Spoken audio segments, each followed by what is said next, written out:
Cabin mate 24 hours study hall and work space mobile app download చేసుకుని ఇప్పుడే మీ cabin book చేసుకోండి.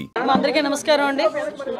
పగడాల ప్రవీణ్ కుమార్ గారు pastor గారు మొన్న నైట్ కొంతమూరు దగ్గర అనుమానాస్పదంగా మృతి చెందడం మనందరికీ కూడా తెలిసిందే.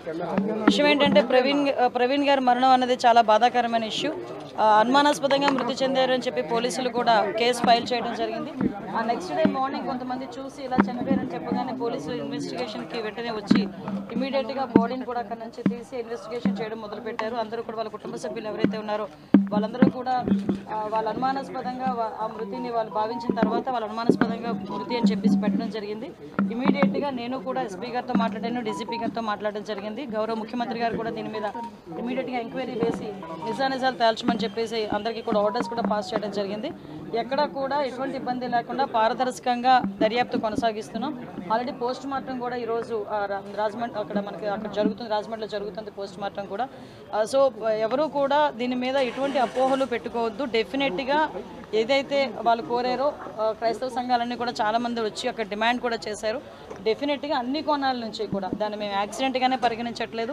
అలాగే అన్ని కోణాల నుంచి కూడా దర్యాప్తు కొనసాగిస్తాము. నియర్ బై ఉన్న సీసీ క్యామ్స్ అన్నింటినీ కూడా పోలీసుల ఫుటేజ్ కూడా తీసుకుంటున్నారు.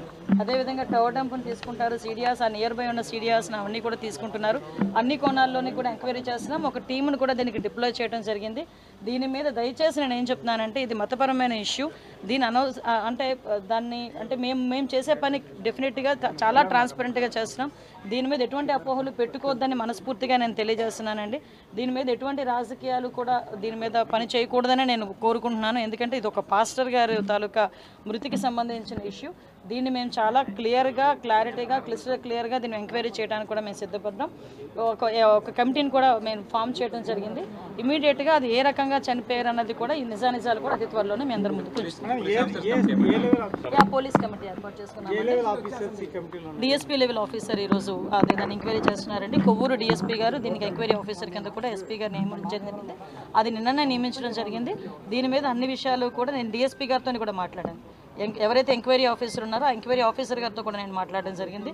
ఎస్పీ గారితో మాట్లాడాను, డీజీపీ గారితో మాట్లాడాను. అందరితోనే మాట్లాడి ఇన్ఫర్మేషన్ తెప్పించుకొని ఎప్పటికెప్పుడు మానిటర్ కూడా చేసుకుంటున్నాం. వాళ్ళ కుటుంబ సభ్యులు కూడా నా ప్రగాఢ సానుభూతిని తెలియజేస్తున్నా. ఆ కుటుంబ సభ్యులు కూడా నేను మాట ఇస్తున్నా గవర్నమెంట్ తరఫు నుంచి ఏ ఎంక్వైరీ అయినా మేము చేయడానికి సిద్ధంగా ఉన్నాం. ఎంక్వైరీకి కూడా మీరు అందరూ కూడా సహకరించండి. దీన్ని అనవసరంగా కూడా మతపరమైన విద్వేషాలు రెచ్చగొట్టడానికి ప్రయత్నం చేయొద్దు. అట్ ద సేమ్ టైం రాజకీయాలు కూడా దీని మీద రాకూడదని నేను మనస్ఫూర్తిగా కోరుకుంటున్నాను. ఫ్యామిలీ మెంబర్స్ ఏమైనా అనుమానం వ్యక్తం చేస్తున్నారు, ఎందుకు అసలు యాక్సిడెంట్ కాదని చెప్తున్నారు, అట్లాంటిది ఎందుకు? యాక్చువల్గా వాళ్ళు ఇప్పుడు ఎవరైనా సడన్గా వచ్చే మనిషి బాగా శుభ్రంగా ఉన్న మనిషి చనిపోయారు అనేసరికి ఆటోమేటిక్గా ఎవరికైనా అనుమానం వస్తుంది. అనుమానం కొద్దీ కుటుంబ సభ్యులు చెప్పారు. దాన్ని మేము ఎప్పుడు తప్పు పట్టట్లేదు, ఎవరూ తప్పు పట్టట్లేదు. అన్ని కోణాల్లోనూ కూడా మనం దర్యాప్తు చేస్తాం. ఎందుకంటే నైట్ జరిగింది ఇది. ఎందుకంటే కొన్ని ఫుటేజెస్లోనే మనకి ఆ టోల్ గేట్ దాటినట్టు వచ్చింది. తర్వాత కొన్ని ఫుటేజెస్లో కొంత యాక్సిడెంట్లో కొంచెం కనిపించింది. ఇవన్నీ ఉన్నాయి. అందుకే మళ్ళీ చాలా క్లియర్గా చెప్తున్నామండి. ఒకవేళ నిజంగా యాక్సిడెంట్ అయినా అదేమైనా ఇంటెన్షనల్గా జరిగిందా లేకపోతే యాక్సిడెంటల్గా జరిగిందా యాక్సిడెంట్, ఇవన్నీ కోణాల్లోని కూడా దర్యాప్తు చేస్తున్నాం. దయచేసి ఎవరు ఎటువంటి అపోహలకి పడొద్దు. గవర్నమెంట్ ట్రాన్స్పరెంట్గా ఉంది, గవర్నమెంట్ చాలా చిత్తశుద్ధితో ఉంది ఎంక్వైరీ చేయడానికి. దయచేసి అందరూ అదేనండి. అందుకే మేము యాక్సిడెంట్ అని మేము కేసు ఫైల్ చేయలేదండి. వాళ్ళ కుటుంబ సభ్యులు ఏదైతే వాళ్ళు అనుమానం వ్యక్తం చేశారో అనుమానాస్పద మృతి కిందే కేసు కూడా ఫైల్ చేశాం. ఈరోజు కూడా పోస్ట్ మార్టం కూడా జరుగుతుంది. ఎవరైతే వాళ్ళ కుటుంబ సభ్యులు ఏదైతే కావాలని అంటే మాకు ఈ ఎంక్వైరీ కావాలని కోరుకుంటున్నారో ఆ ఎంక్వైరీ చేయడానికి కూడా ఈరోజు గవర్నమెంట్ సిద్ధంగా ఉంది.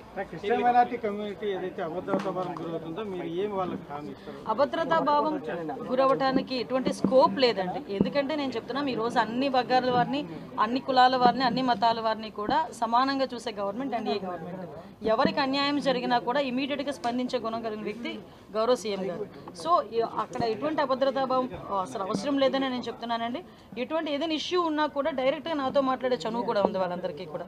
కాబట్టి ఎవరు అదే ఆ అపోహలే పడొద్దని ప్రత్యేకంగా నేను విన్నవించుకోవడానికి వచ్చాను. లేదండి, సెన్సిటివిటీ మా బాధ్యత. ఈరోజు సెన్సిటివిటీ వచ్చింది కాబట్టి ఇంకొంచెం మా బాధ్యత పెరిగిద్ది. డెఫినెట్గా మేము అనుమానాస్పద మృతి కిందనే మేము చేసుకున్నాం. దాని మీద ఎంక్వైరీ జరుగుతుంది. టీమ్ ఫామ్ చేసుకున్నాము. ఇమీడియట్గా దాని మీద ఎంక్వైరీ కూడా జరుగుతుంది. అన్ని కోణాల నుంచి కూడా దర్యాప్తు చేస్తున్నాం. సుమన్ టీవీలో మీ పర్సనల్ అండ్ బిజినెస్ ప్రమోషన్స్ కోసం కింది నెంబర్కి కాంటాక్ట్ చేయండి.